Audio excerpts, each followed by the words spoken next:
Uy, kanusta ka bang minyo? Hala, single Japon ka? Day, imong igagaw si Marites. 5 na'y anak. Ikaw, asa man imong uyab? Kalagot kay no? Lami kay tubagon ba? Ikaw, kanusta ama ka mamatay? Nganong magbuot yun yung tao kung single ta? Wala sila kabalo, it's okay to be single. If you are single right now, I'll prove it to you. First misconception, pag magminyo ka day, ma-happy jud ka. Mao jud na ang napasok sa atong utok, sa teaching, sa atong parents, sa church, sa mga movies na makita nato at young age. Madungga nato sa Disney cartoons, makakita ra gani og katsula. Happy ever after na yun. Mao na, people are terrified of being single. Kaya gadako man ta ana na misconception. We are afraid of not being loved, afraid of not being happy. Now the thing about single people is wala kayo difference sa people na may partner. You can still be happy, you can still feel love.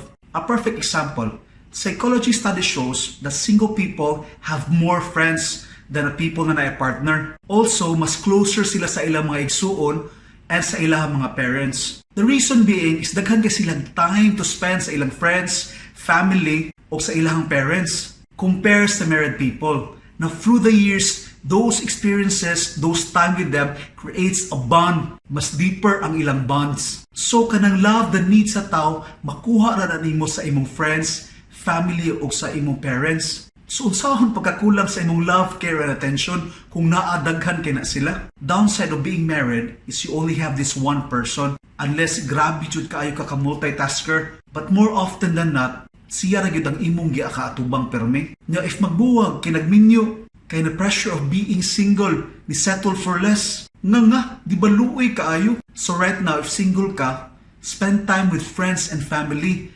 Build those bonds and relationship. You will have the love that you need to be happy. Listen, if you aren't happy being single, you will never be happy in a relationship. Get your own life, love it first, then you can share it.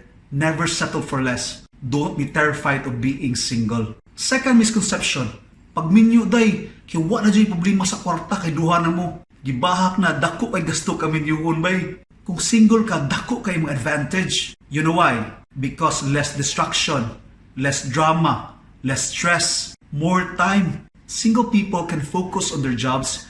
Maunang daghan kay successful na single. So miski magbuhit pa nagdaghan kaayo. Alidong, aliday, paskuylaon ka. Ayaw, cool. Wala na dyan problema ba? Daghan kay kwartang mga single eh. Kaysa taken, kunya mo absent kay gabuwag sa uyab.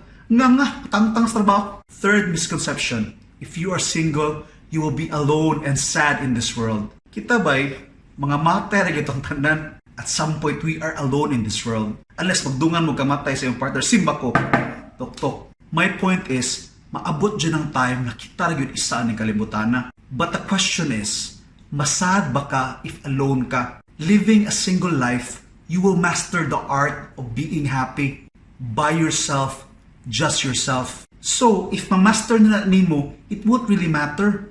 You will still find happiness. You will have someone you can count on to make you happy, and that is yourself. Some people love their solitude. So if you're one of them, you are happy being single, chill, normal na kayo na. Ayaw ka pressure. As long as you are happy, it is what really matters. Now, if you are single, ganahan dyan ka makauyab or maminyo, my advice to you is hope for love, pray for love, wish for love, and dream for love. But don't put your life on hold waiting for that love. The right one will find you when it's time. Again, the right one will find you when it's time. This is Choi Tabay.